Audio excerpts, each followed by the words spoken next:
کراچۍ کې اوس یو ملا صاحب یو ورکوټ غونډې کلیپ او یو تقریر یې کړی دی او ابن حجر حیثمي ته دې ته حیثمي وایي یو حیثمي دی ښه هغې ته موږ نور الدین الحیثمي صاحب د مجمع الزوائد او یو د علامه ابن حجر الحیثمي حیثم یا په مکه کې محله راغلی ده یا په مصر کې محله ده دا مصري و بیا تر یو مکه کې اوسېده نو زمونږ یو ډېر ښه ملګری دی زمونږ همزولی دی هغه په ابن حجر حیثمي باندې بد رد ویلی دي خبره یې غلطه کړې ده ښه او اردو کې ویلی دي چې پرلی درجه کا بدعتي ہے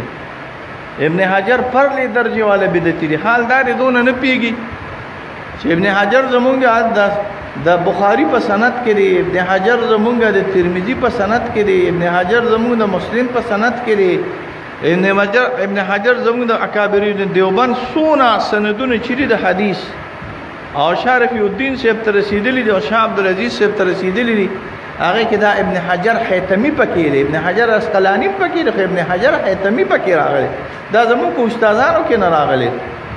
او زمونږ د حدیث او سند په باندې ورغلی دا کراچۍ کې یو مولا صاحب دی هغه ته وی چې پرلی درجه کا بدعتي ہے مولا صاحب نو هم د تعلیم کوم نه ته ویلو ټول وځ داسې وړاقه منظور منګل وته وایي څوک وته وایي منظور منګل زموږ مرګره دی دیوبندي سړی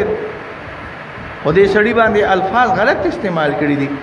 د محبت د ابن تیمیه د وجنه او د محبت د ابن قیم د وجنه ابن قیم ابن تیمیه پکې څه شی راغلی دی چې تخپل استادان د دې لپاره خرابې صحیح خبره نه راغلی